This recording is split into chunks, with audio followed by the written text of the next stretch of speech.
Animal Crossing? What's that? All right, cool. Yeah, so start us off. Do a cool intro like this. Yo, bros, tell us your best poo story.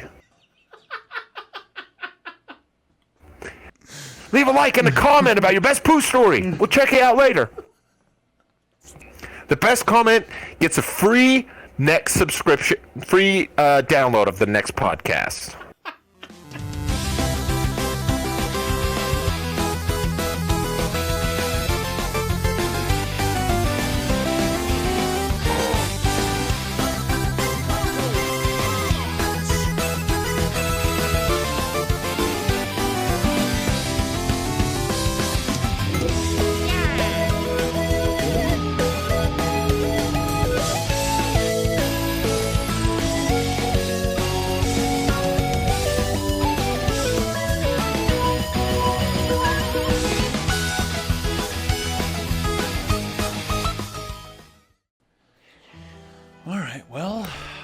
Dude. All right. Let's talk about some E3 then. So, did you watch the Nintendo one? The Nintendo presentation? No? Nope. Did you just watch the Zelda trailer? I just watched the Zelda trailer, and let's see if I watched any of the other trailers. I did watch the Link's Awakening trailer as well. Mm-hmm. Mm-hmm. You know, that also counts as a Zelda trailer, actually. Yeah. Yep. If you didn't know. You got your Zeldas in there. Yeah, that's true. That's true. Yeah. Pretty cool, I guess. So, we were kind of talking theories. What were your thoughts, though? Like, tell me about Nintendo. What's really getting you going right now? All right, what's really getting me going right now? There's a couple things getting me going right now. That Zelda, both Link's Awakening and Zelda 2, both have me pretty pumped. Link's Awakening, I'm pretty jazzed about because that was the first Zelda game I've ever played in my entire life. I must have been like 4 years old. We had the very first Game Boy, and that was one of the games that we had, was Link's Awakening. So I remember playing it as a little kid, just digging around, cutting grass, getting money, and there's at the very beginning of the game, there's a store, and you can go in there and you can actually steal from the shop manager. So you can like grab some bombs, and if you like run around the guy like 3 times and jump out real fast when he's not looking, you can keep the item. But if you ever go back in at any point in the game, he'll kill you. You walk in and he just like straight up tasers you until you die. So I mainly just did that when I was 4 years old. I just stole from the guy and killed myself because I thought it was the best thing in the whole world. Wow. The first Game Boy, this is an aside, but I wonder if my dad still has his first Game Boy. Because if he does, I got to get my hands on that. He had a Game Boy? Oh, yeah. Really? I didn't know your dad had a Game Boy. He doesn't seem like the kind of guy that plays Game Boy. Dad used to rock the games, man. We had NES and Game Boy when I was a kid. You had an NES? Yep. Dang, dude. Did you play a lot of that? Yeah, I did. We had like Mario, but we didn't have a lot of the really like games that people kind of consider to be like the classic stuff. At this point, there just wasn't much of like a community or a lot of dissemination of knowledge. So it was just kind of like you play the games that are around you, like that you can buy, I guess. So we had like a racing game, and we had like this one, like it was like basically like an endless runner, and you basically just had to like jump over stuff, and then you would like fight dragons while you did it. It was dope, and it was in 3D. We had those glasses with the red and blue cellophane. Dude, yeah, man. Nintendo had some pretty cool accessories back in the day. But I can't remember what the game was called. I have to look it up. I remember on Game Boy we had like Boxel, which was probably like an early predecessor to Box Boy. It was basically a puzzle game where you were a mover and you put boxes in order. Yeah. That was pretty fun. Yeah, honestly, I can't remember a ton at this point, but dang, That's cool. We definitely had some stuff, but obviously, what I was going to say is that the Link's Awakening remake looks quite a bit different than what a traditional Game Boy game would look like, and I think that's pretty neat. Not that like visuals are everything, but visuals kind of are everything. Yeah, they're like an attention grabber. They kind of pull you in a little bit. Yeah, you definitely want to have something that is striking for sure.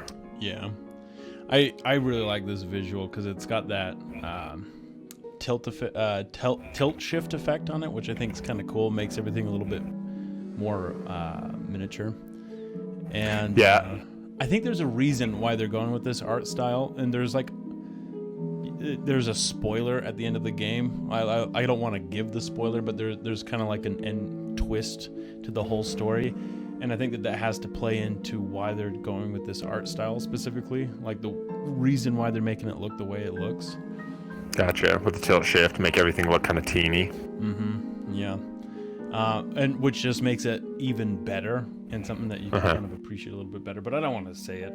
I mean, if you're gonna play it, or if anyone's gonna play it, I don't want to spoil the ending because it's fun. And what's really cool about this game is it's just trippy as balls. It's one of the most trippy Zeldas out there. I know Majora's Mask's pretty wild, but this one, dude, you just run into some weird stuff in there, and it's just a lot of fun. A lot of the dialogue is more quirky than normal Zelda dialogue, and the characters are really weird. So it's kind of fun going through this whole adventure, and you're like, what is this crap? What's going on? So interesting. It's one that I think people will really like, and it's one I don't think anyone has played this. The only other person I know that has played Link's Awakening is my brother, and everyone else I've talked to hasn't either heard of it or has played it. So I think people are gonna like that one. I was surprised though. I heard a lot of rumors that they were going to be making a Wind Waker and a Twilight HD port for the Switch. Because there was some like leaks that Best Buy had put that up on their website accidentally. They took it down and stuff. So I had my hopes up for that because I want to go back and replay Wind Waker. And the HD version was super good compared to the GameCube. They kind of cleaned it up a little bit, but it's just visually stunning, I think. Wind Waker. I don't know. I feel like they probably don't need to actually do much of a HD remake for Wind Waker, just because they did do the HD already. Yeah, with the Wii U. See, I thought they were gonna just port that exact copy and bundle it with Twilight, because they did the same thing with Twilight. That they've got an HD remake on the Wii U with that too. So I was hoping that there'd be like a bundle, get both games for one. Whatever happened to Nintendo's Game Shop, like their arcade with all their back catalog? So they kind of changed it a little bit with the eShop. So now they're doing this. If you pay for their subscription, their annual or monthly subscription, you get old school games. They're mainly NES titles, but they've reprogrammed it so you can kind of play 2-player online, which is cool because you can play like Mario Brothers 2-player with someone, states away. You can play with your friend online, which is kind of cool, but they don't have like the full-blown eShop that they had on Wii and Wii U. So you can't just go buy classic games and then install them on your console, which is a shame because they've got that all set up and ready to go. They just need to plug it in. So I wonder why they're not doing that. Maybe to make their subscription a little bit more enticing for people. But even still, their games I think that they're definitely behind the other systems in terms of giving out things that entice players to get with their system, whatever they're, if Nintendo has like an online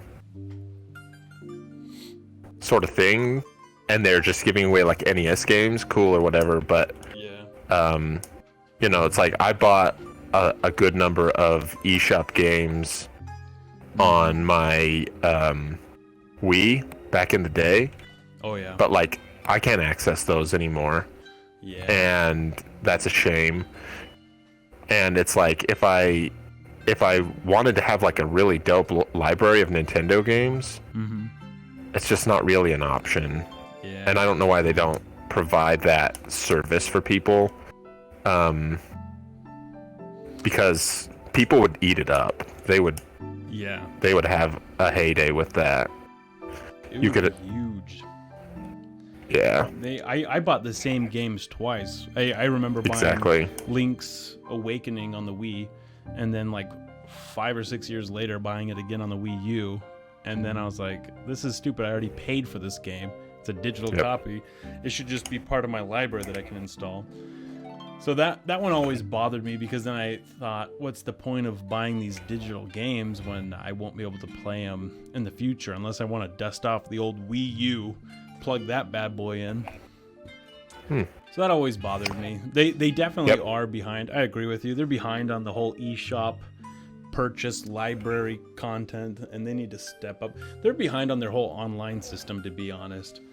I'm furious about the way that there's just no party chat function on the Switch, and that drives me bananas. They want you to download this app on your phone and then plug your phone, a controller or a headset into the phone, and then the phone into your controller, and then you can only talk to people if they're playing that exact same game. And it's so backwards. Like, Xbox had that solved way back in 2000 or 1999 or whenever Xbox first came out. Yeah, it's definitely not smart. Yeah, they're behind on that. And I think they would, I think, have a lot better time if they, could let people buy games once and keep them. Yeah. But they don't. Hopefully that changes soon, because I mean, their eShop thing is just on their server. Like, all the games are just there. I don't know why they can't just create a UI and be like, all right, the buttons are all the same. Like, Nintendo hasn't changed their buttons in years, so they shouldn't have to reprogram anything. Maybe it's a little bit more complicated. Most of their controllers seem to be sort of reusable, right? Like, they're always designed to include the same thing as the controllers before, except for really like the motion controls from the Wii. That's the only thing. Otherwise, it's still, you have your A and B, your D-pad, your sticks, and your triggers, and all the same stuff. I don't know. It just doesn't seem like they have to change anything. It just seems like they have to pull from their, their FTP, I suppose, is probably where everything's stored, but I don't know. Well, I'm guessing that they probably don't want to pay for server space to have everybody. Yeah, I think that's probably it. Have accounts and save their save libraries and it's a lot. All of that. I know they try to keep costs down, which is one of the reasons why their monthly subscription is really small compared to Xbox and PlayStation. But I don't know. I don't have a Actually, no, I do have a Switch subscription package right now, but only because Twitch has given you 3 free months of it. But before that, I don't use it. It's just weak. There's nothing enticing to, subscribe to their service.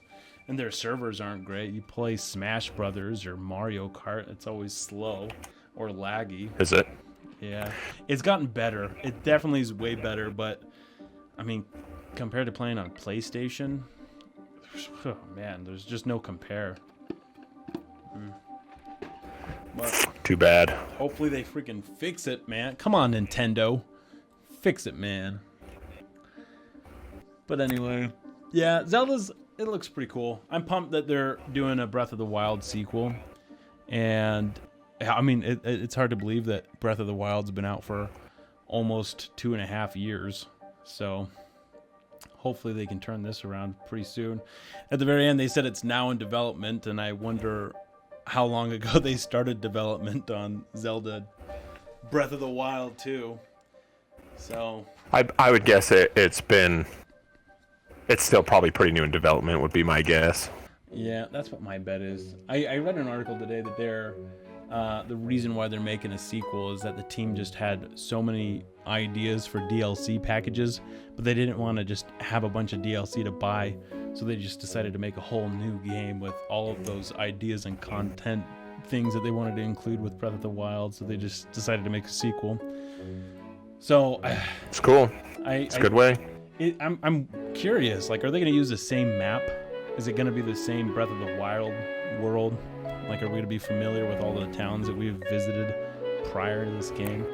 Or is it going to be something completely different? Is it going to be like Twilight Princess, where you go into the dark dimension and you're in the same map, but everything is a little bit different? You have to approach things differently or something like that? I don't know. Yeah, my guess would be that it's probably going to be more of like a Majora's Mask. Mm-hmm. They can use sort of the same setup, the same visual style. They'll make new assets and create some new areas for you to interact with. Mm-hmm. Mm-hmm. But it's still pretty like familiar. I would guess that the overworld may be similar. Yeah. But maybe changed. Mm-hmm. Either by your conflict with Ganon, or this is at a different time. Right. I guess the lore is that it's been 100 years since Link woke up in Breath of the Wild, and that was when the big calamity happened. So the world could be, it could be that you have a prequel maybe, and a prequel. The world would be pretty different, I think, at that point. Yeah, that could be way different. That'd be kind of interesting. Instead of continuing the story, it's the story before everything happened. Yeah. Okay. Yeah, I wonder if there's going to be elements of Skyward Sword, because the castle barely started to kind of ascend in the sky. And I wonder if that has anything to do with Skyward Sword, because at the end of that game, the castle drops to the earth, and this one looks like it's going up into the sky. I wonder if there's any kind of connection there. But who knows? I mean, I don't know what they would do. Like, why would you go back to the sky? So there's definitely a trend in video games these days where even the developers don't know. They'll make a trailer before they even have it all interesting. Locked down. And not that I think Nintendo, I like to give a lot more the benefit of the doubt than some other people, but yeah, there's definitely been some situations recently where we've received trailers and made lots of speculation and ended up finding out that there was really no plan at that point anyway. So yeah, interesting. I wonder how they do that. It's interesting to hear how these developers kind of go about building their games. Mostly that's bad management. Yeah. That's yeah.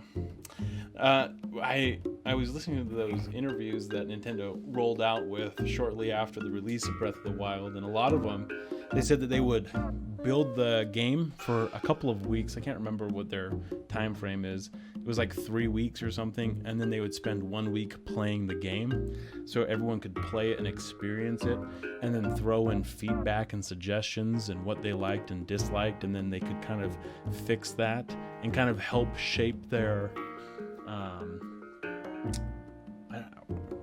project or their timeline, or their, what are they called, their stories or tasks, their pipeline maybe. Yeah, kind of figure out what needs to be worked on next. But I thought that was kind of interesting that they would spend an entire week to play the game and interact with it. I don't know if that's a common practice. It is, and you know it, dude. It's just the agile model, except they've adapted it to game dev. Except for game dev. Man, Assassin's Creed's got to get on that, man. I don't even think they touch the game. I think they just make it and assume that it all works and then ships it. Yeah, maybe. I haven't played Assassin's Creed in a million years. Me either, dude. So I think But their game model's different. They just try to get Yeah. out as many games as they can, so. Yeah, and there's usually one once every year. They did start doing it every 2 year, I think, model, and that they started making some better games as far as I've heard. Yeah, I haven't played it for years, so I'm way out of Same. it. But yeah, those are the two things I'm pumped for the most from the E3 Nintendo. Luigi's Mansion is gonna be a blast. Did you ever play that on GameCube? Sure didn't. Oh, dude, it's a lot of fun. It sounds stupid, but it's a lot of fun. It gives you a lot of like puzzles you have to solve, but it's also kind of got that Metroid feel where you got to go get upgrades in order to reach other places in the mansion. And you're just a ghostbuster, man. You just spot ghosts and you try to suck them up, but it's really hard because there's objects around you that can hurt you, so you kind of have to be careful how you attack them and get them, and they can hide and you have to go find them. It's a pretty interesting game. It's a lot of fun. It was one of my favorite games on the GameCube. So this one's gonna be a lot of fun, I think, because they came out with a sequel. They put it on the 3DS years ago, and I got that one, and it was fun. And they added some new mechanics that kind of spiced it up and helped some of the flaws in the first one, but they kind of changed it a little bit, so it didn't have that same oomph that the first one did. But it kind of Gotta have the oomph. You gotta have the oomph. No oomph, no dice, man. But it looks like that they're putting in a lot of the original mechanics with like the paintings. So there's like ghosts and paintings and stuff. It's kind of fun. It's a fun little game. I'm pumped for that one. Animal Crossing, I've never played that. And Me neither. Everyone I know, they just get super pumped for Animal Crossing, and I don't get it because I never played it. I never had a desire to play it. But I've actually talked to several people who don't have Switches, but they said if they put an Animal Crossing game on there, I'll buy a Switch. And I thought that was crazy because it's Animal Crossing.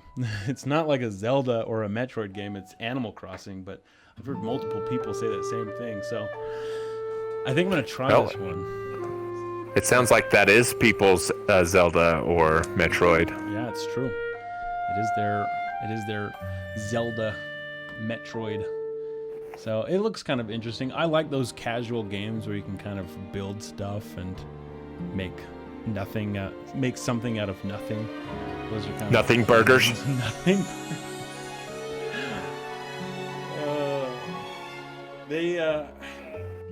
I was disappointed because they didn't say anything about a new Switch model, because we've been hearing a lot of rumors about like a Switch Mini and a Switch Pro, and they didn't say anything about that. And I thought that they definitely would say we're coming out with like a Mini for sure, because they keep saying it's supposed to be released this year. So I don't know. I'm curious to see how different it's going to be compared to the actual Switch console that they've got going on right now. You like me? Yeah, dude. Try it. What? I feel like I'm ready for a price drop. That sounds like a good thing to me. Yeah, if they're not going to support the 3DS, but they still want that market, if they could get the Switch down to like a $200 price point, I think they'd sell a lot more consoles. And is there supposed to be an HD console as well, sort of like a higher powered one? Yeah, they said that they're going to have a Pro version as well. But it's not going to be near as powerful as like the PlayStation 4 Pro or the Xbox One X. It's not going to be that crazy, which is a shame because we already know that Scarlet and PS5 are going to come out next year, and those are going to blow away the current consoles, so Nintendo's just going to be way behind in terms of power. So that kind of bums me out. Basically, that's been the story of the last, 2 decades. Yeah.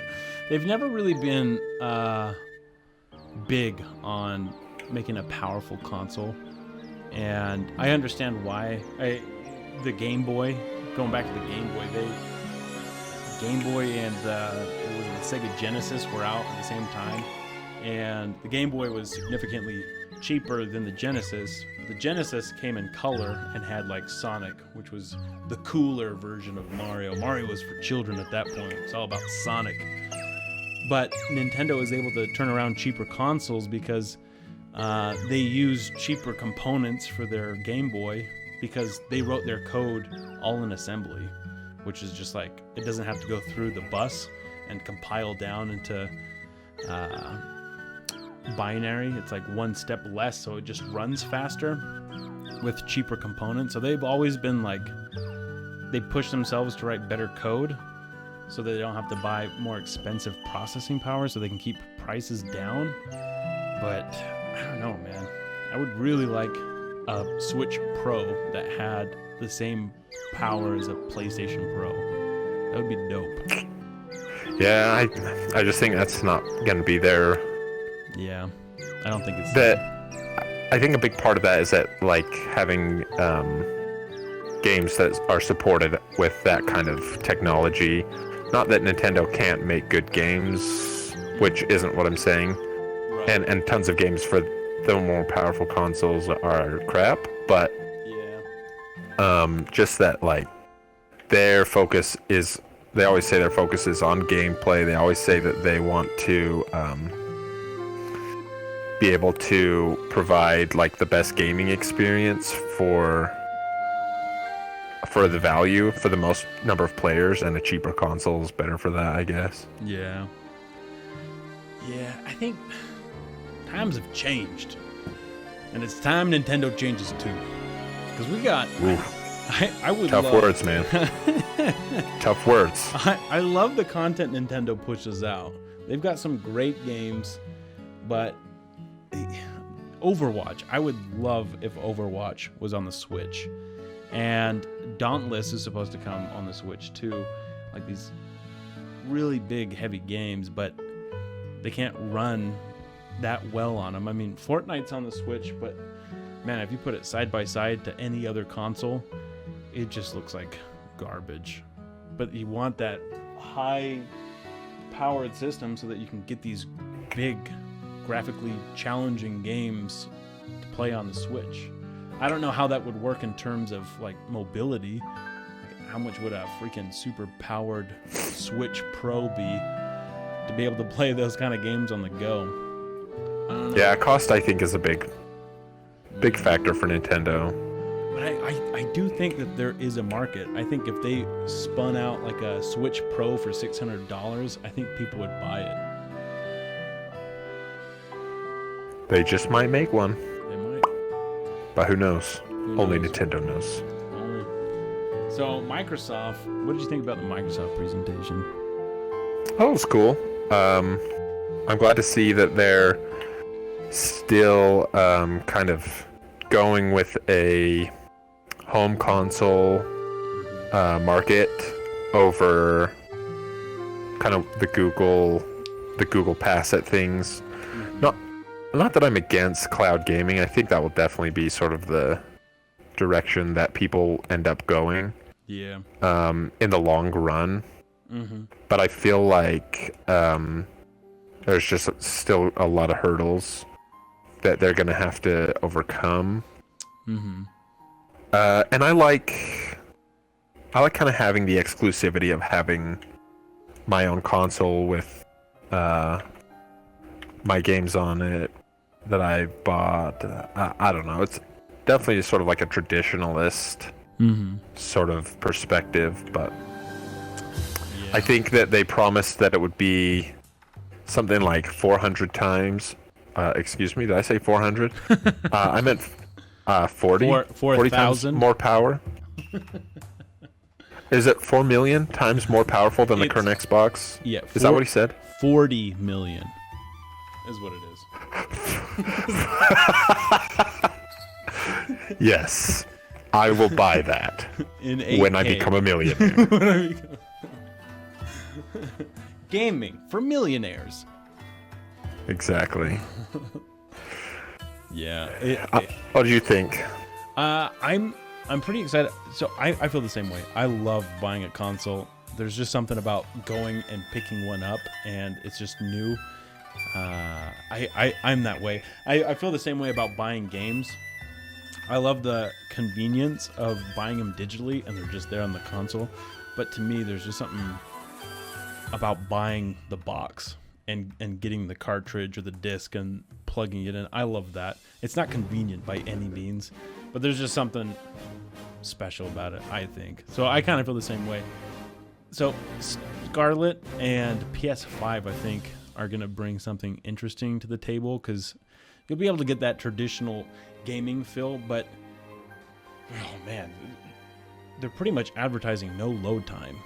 Like, it's just going to be snappy as balls, and it's just going to have amazing graphics, and it's just going to open up this huge world for developers to really do anything they want, because even right now they're kind of restricted at what they can do because it can only process so much. But with that kind of power, dude, sky's the limit for developers. So I think Scarlet and PS5, they're really going to have like an advantage, and it's just going to be kind of interesting to see. We don't know too much about Scarlet or PS5 except a couple of minor details. They also talked about console streaming. What does that even mean, console streaming? Do you know what that is? Is that like you can stream the game on your phone or something from your console or a tablet or something like that? I don't know. My thought would just be that it would be easy. It would be more congruent with the kind of streaming you do on PC, but through your console. So right now, if you're streaming on your console, you're still kind of having to set things up through Twitch and get things hooked up through a PC or a laptop in order to get the optimal like output. Oh, gotcha. And I wonder if it just means like they're just trying to make it a lot more streamlined and easy to stream. If it's anything like what Stadia is going to do, then they're just going to be like constantly streaming the games that you play online. Right. Which I don't necessarily love that idea. Really? But how come? No. Well, I mean, some people are streamers. They want to stream all the time, and some people just want to enjoy, their games in private and just play them at their leisure and not have to feel pressured by other people and other viewers and comments. And I'm sure that there's, you could turn all that stuff off, whatever. But yeah, that's interesting. That's interesting. I guess I didn't look at it that way, because a lot of people who do stream have like 2 rigs, one to stream and one to game. But having that power on one console could be a huge benefit. Wow. What are your thoughts on Game Pass? I've never really given Game Pass much thought. I don't think it was out when I bought my Xbox One. I think it's new, isn't it? I think it's been around a couple of years at this point. Oh, really? But I always just kind of, buy the games I want to play, and so it's never really had much appeal to me. But the more they talk about it, the more interested I am in it, for sure. I think that the idea of having that library connected to your your account, and as long as you're paying the subscription, you're getting a lot of free games. That's cool. Yeah. It's just that paying a subscription on top of paying for Xbox Live, as well as paying for any of the games that you can't get on Games Pass. Yep. It becomes a pricey endeavor to play everything that you want to play. Yeah. And so I think that's definitely where it falls down for me. Yeah. See, I kind of feel like Game Pass should be an all or nothing thing. Like, I kind of feel like everything should just be on Game Pass, and you don't have to buy a game again. If that's the business model that they want to go after, and it should be rolled into the Xbox Live. Yeah. price point. And I think that, you know, they're working towards getting more deals with people so that with developers, Right. but it's really kind of a developer choice, I think, about whether they want their games to be, provided for free on Game Pass or not. Right. Or whether you have to still, pay a fee to play the game on Game Pass. So I don't know, whatever. Yeah, whatever. Whatever, man. It's cool that they're bringing it to PC. I never understood why they didn't, since Microsoft is the same as Xbox. Yeah. So it's cool that they're putting that on there. But yeah, I just feel like maybe I don't know anyone that's got Game Pass, and I don't know anyone who's planning on subscribing to Game Pass. I think it's just like their lack of big titles to really go out there and purchase the subscription. I mean, if you're really big into indie games, I think it could be a good buy, but there's only I've never even really looked at what games are on Game Pass. I don't even know, to be honest. It could be big games, but I don't know. Yeah. And There's that's, a couple. like I said, it's just not the service model that I'm using. So It's just hard. I don't look into it. Gaming is such an expensive hobby, with buying the console, the controllers, the games, the subscription service, so you can just talk to your friends on the console. It's such a joke, dude. The whole PlayStation and Xbox Live thing, dude. So much money for just a chat feature. But it's expensive. Everything about gaming is such an expensive hobby. Yeah, it is. That's the truth. Speaking of the truth, what are your thoughts about Star Wars Jedi Fallen Order? Seems like it could be cool. I definitely like what I see in terms of, Visuals. Star Wars aesthetic. I like the developers who made it or who are making it. Yep. I like the kind of the idea of the time period and the lore where it fits into Star Wars overall. So Yeah. I think I've been pleased by what I've seen so far. Yeah, I think it looks cool. I just have a bad experience with Star Wars games because they always look super dope and then they are not great. I'd say the golden era of Star Wars games is definitely behind us. Yeah. Um, The last one, what was the last one? Battlefront 2? yeah, Battlefront 2. That one wasn't too bad. I rented it for a couple of days and I thought it was a lot of fun. It had a couple of bugs, but They initially turned it around, I think. It was pretty bad at launch because it was pretty predatory, as far as I remember. I only played it for a weekend, I think, but yeah. It'd be interesting to go back and play it now to see what changes they made. But it was really hard. I thought about it. Yeah. It's like when it goes on sale on PlayStation, it's like $7, dude. It's super cheap. But I just don't have the room on my PlayStation for it. Yeah. So it's like, well, maybe not. Dude. Yeah. It'll be interesting to see. There's a big, there's kind of a big debate about whether games that are single player only and narrative focused can make any money anymore. Right. The Uncharted's, or is Fortnite and Apex, are those the future business models? Yeah. And you have games like, for example, you have games like Call of Duty Black Ops 4, which didn't have any campaign, which the Star Wars developers, Respawn, they actually tried that with Titanfall 1, and people were mad about it, so they just glued on a really half-assed campaign that was just multiplayer maps with dialogue over the top of them. Dang. But now you have people basically saying, hey, I don't want a Call of Duty, I don't want a Battlefield with a multiplayer, I want the developers to focus on making the experience, the multiplayer experience, the best it can be, the most balanced it can be. Mm-hmm. And so that there's definitely been a change in perspective in the, from gamers. Mm-hmm.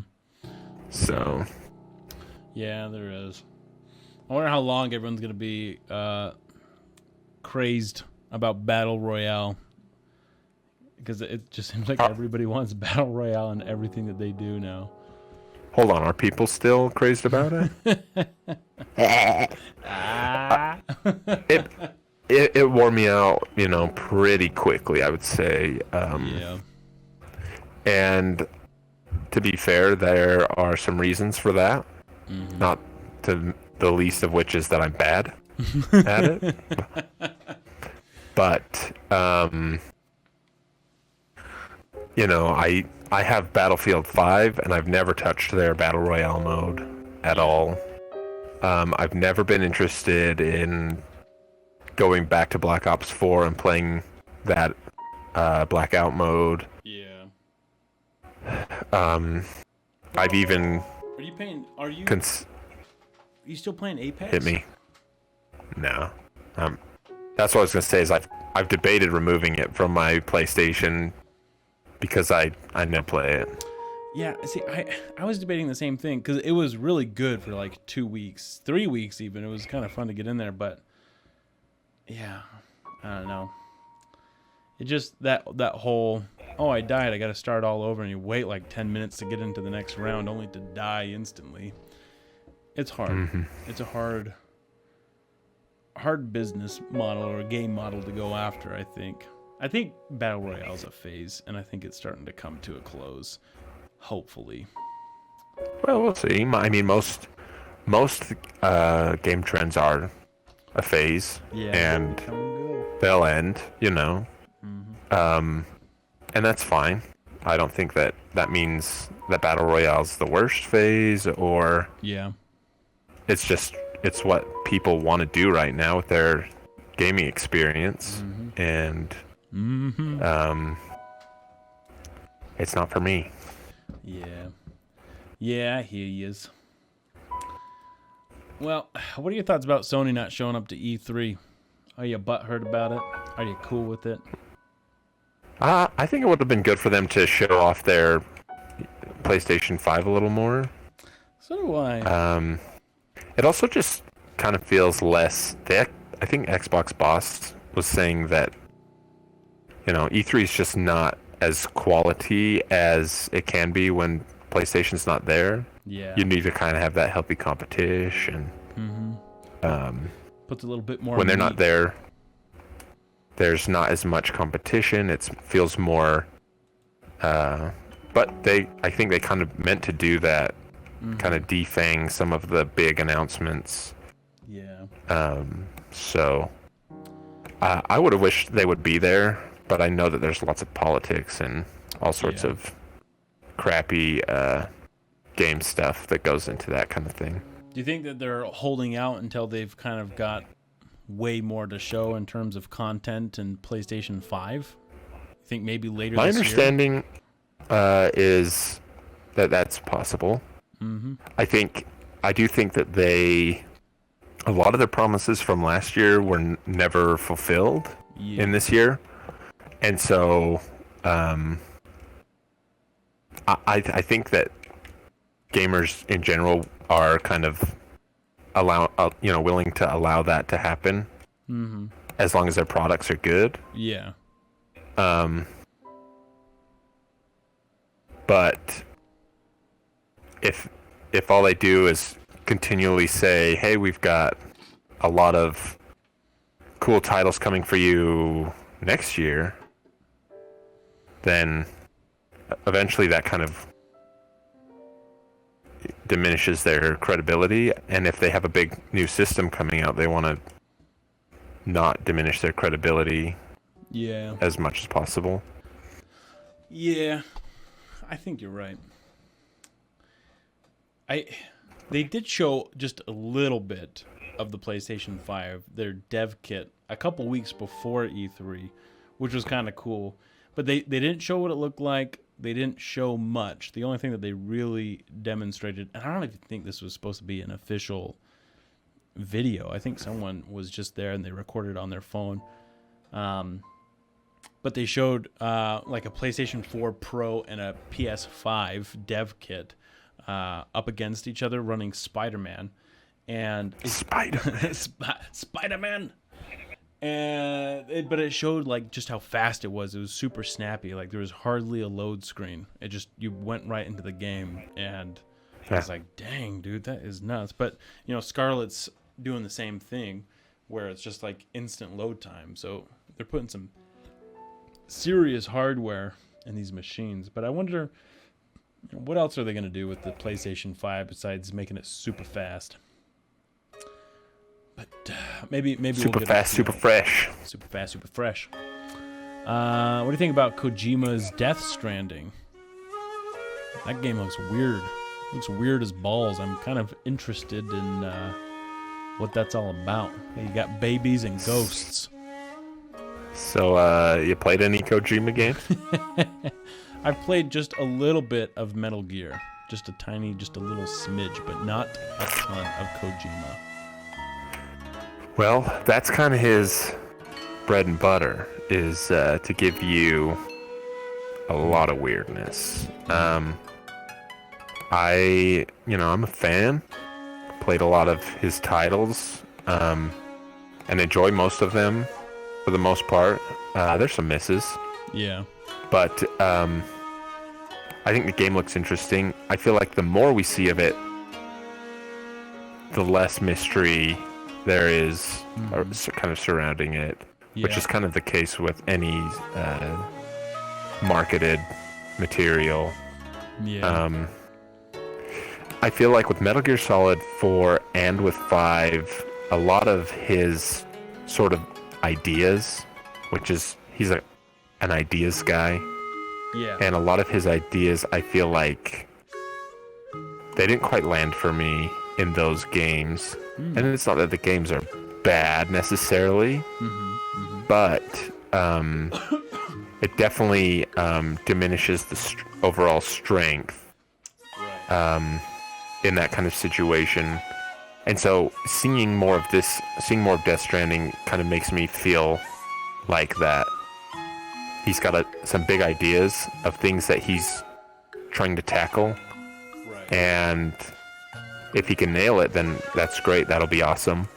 Yeah. And I just have less confidence that he can nail it after the last couple of games then. So do you think, because I know that there was some drama with Konami and with Kojima, do you think that has anything to do with some of those ideas not landing? Do you think now that he's doing his own thing and producing his own game and he doesn't have a studio controlling it, do you think it might be a little bit better? Probably. The Konami thing definitely robbed us of a good portion of Metal Gear Solid 5. Right. And the game was still really awesome overall to play, and the mechanics were solid. Right. But definitely some of those things didn't get explored as thoroughly as you would hope. So I think that that game was also, several years late and several, tens of millions of dollars over budget. So I don't know where you draw the line and say, hey, we need a game. We need to have a deliverable. Yeah. That's the hard part. The artist in me definitely says, work it till it's perfect. Right. But I just don't think that that's a reality that can be realized all the time. Yeah. And the turnaround on this game has been fairly quick. So I don't know if it's short game or what, but I feel like the turnaround since he chose Guerrilla Games as the for the engine that to power his game, if it's been fully realized or not. Right. Yeah, it'll be interesting. It's What are been What are your in thoughts on development. it? Well, I don't know. I haven't played too many of his games. I don't think I've played any full just sitting down. I own Metal Gear 4, but I haven't really played much of it. So I'm kind of interested to see how it's gonna play out, because I know there's just some beef between the two, Konami and Kojima. So I'm hoping that everyone will get what they want with this game, and he seems to be like the kind of guy to take his time on a project. But I don't know. It's been in development for a couple of years now, hasn't it? I think we saw the first glimpse of it in 2017. Is that when we got that first trailer? I can't remember, but I think that that definitely qualifies as what we talked about before of having a trailer without having a game. Yeah, that's true. You just busting out a trailer without having that game ready. Yeah. Oh, and he's definitely not the only person who does that, for sure. Is there a release date yet announced for Death Stranding? Yeah, I think that last trailer had the release date attached to it, and I think it's next year's holidays. Let's see, Death Stranding. Let's see here.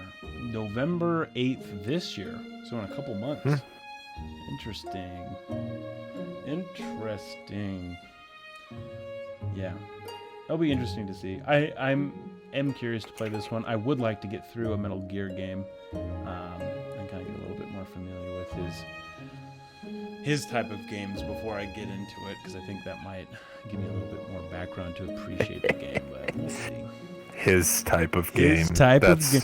Weird, dude. I like the That's a very apt way to describe something that he's made. He's gone, way out of his way to say this is different. This is new. And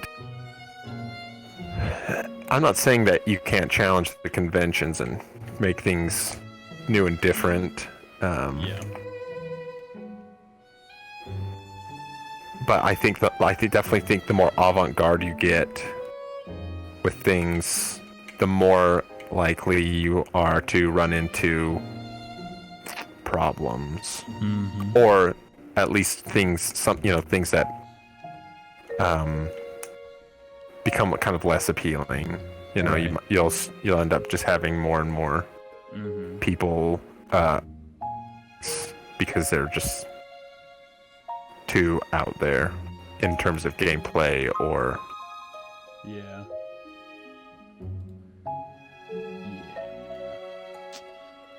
Well, it's about almost time to wrap up here. But before we wrap up, dude, tell me what games you're playing, man. What are you playing these days? I am. You playing some Destiny, huh? Destiny. I play it You play it? a lot. Do you live it? Do you breathe it? No, not anymore. No? Definitely still play it. Yeah. Definitely had to disassociate myself from some of it to allow for more time for other things, and that's fine. I don't have to unlock every new exotic right when it comes out. I don't have to do every new activity first day. Not that I could anyway, but I still play it. I still enjoy it. The latest launch has been pretty fun, and I'm really looking forward to their future release, which they've recently announced. Yeah. When does that come out? September? September. They're making it free, aren't they? Aren't they changing it so like everything that they've released up to this point is going to be free or something like that? It's a cool model. Most of the previous Destiny 2 content will be free. So the base, all the first year, they call it year one. So you have the base game, and then the first two expansions will be all free. And then the beginning of year two, which is Forsaken, you'll have to buy that. But you can go to the destinations without buying it and try some of the activities that are there for free. Cool. And same with Shadowkeep, which is September's release, you'll be able to go to the moon and try some of their activities there for free. Ooh la la.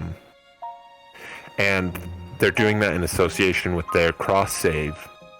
So you can, pick up the game for free on whatever console you want or PC. They're switching to Steam from from Battle.net, and jump in with your friends wherever they're playing. And the free to play definitely breaks down a lot of barriers to entry, and they're also making it so that you will be able to catch up with people who've been playing for a long time really quickly. So you don't have to play 40 hours of the game before you can play with your friends. You can just jump in and play with your friends right away. That's way cool. I like that. They're I gotta get more. I gotta get into Destiny 2 more. I've only played so little of it. I had a hard time with it on PlayStation because I get motion sickness like a freaking pansy. And my PC is way better to play it. I am interested in Stadia is gonna put that up there. Day one at launch, they'll have Destiny 2. Oh yeah, they partnered with Stadia after their Activision split. So yeah, so it will kind of be interesting to see. So if that's the case, I might get back into it with Stadia, because Stadia is saying, based on my internet connection, I'll be getting 60 frames per second. 180. that's dope. So I mean, if it's a free game, and Stadia's free if you're not doing the 4K stuff, which I don't even have a 4K TV, so it doesn't make sense to get that for me. I'll probably get back into it once Stadia comes out, because I'm interested to see how Stadia is going to work, and I'm interested in playing Destiny and not having to feel like I've got to hurl. I'm a turd when it comes to nausea and FPS games. I'm weak. It's definitely a kind of fast paced, and yeah. So there's lots of going up and down. Yeah. I've been playing Hollow Knight on my computer. Yeah, dude. So that's been dope. Are you enjoying Hollow Knight?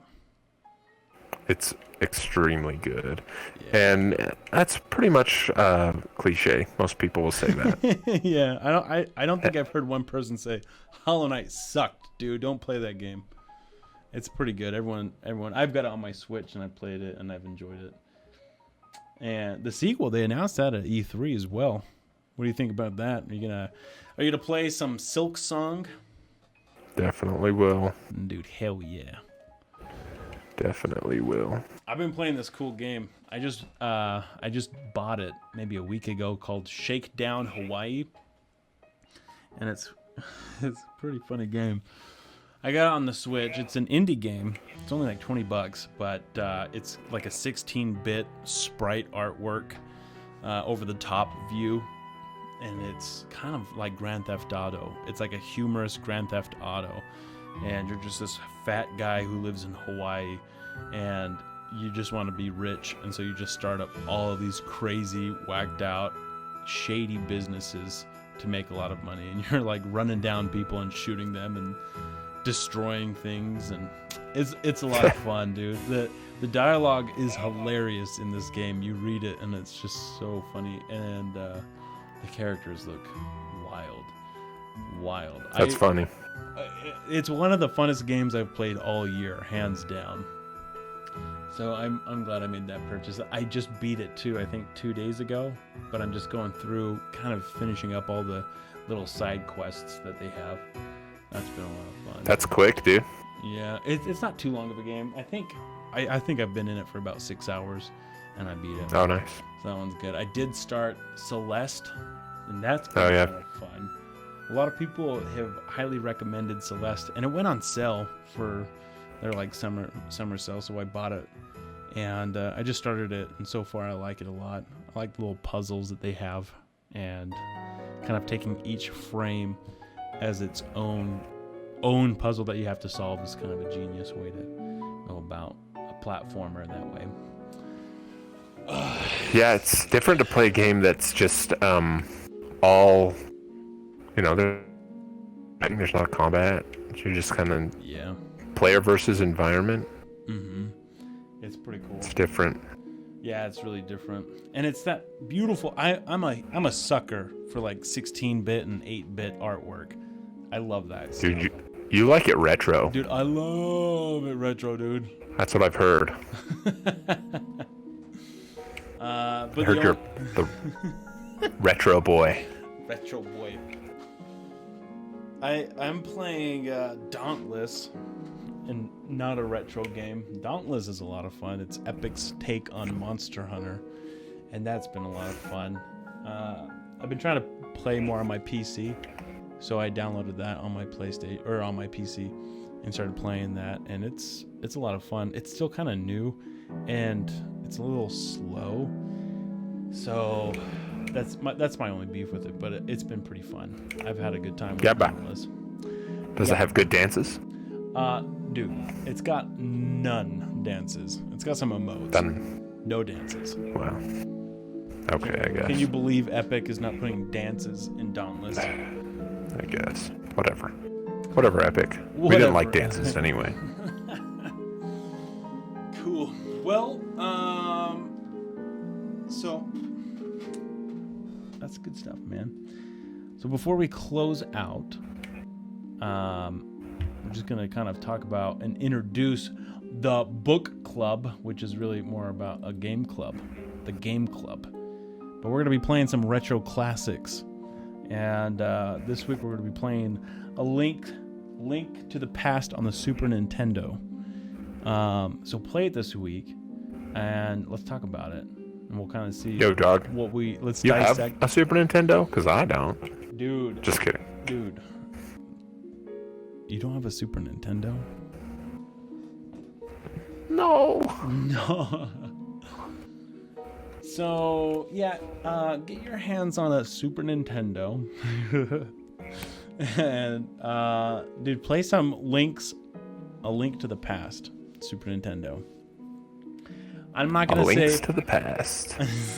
A Links to the Past, dude. It's a lot of fun, but I think it'll be cool. So, anyone listening, play it, and we'll discuss it next week, because it's supposed to be amazing. It's actually one of my favorite Zelda games that has ever been created. It's super good. What's the deal with Zelda and time travel? Dude, what? And dimensions. There's time travel. There's dimensions. There's realms. There's wolves. Time travel. They love wolves. They like the same stuff, dude. Tell me about it. Holy crap. They did come out with, and I'll probably talk a little bit more about that next week when we talk about A Link to the Past. But they created a new Zelda a couple years ago. I think it was 2014 when it came out, but A Link Between Worlds, and it's a sequel to A Link to the Past. And it uses the same map, but it's a little bit different, but it's the same map. And it's pretty cool. That one... They don't really make good Zelda 3DS games, I think, but that one was way good in terms of being an original game. But we'll talk a little bit more about that when we discuss A Link to the Past next week. Great. Thanks, everybody, for tuning in. We'll catch you guys next week.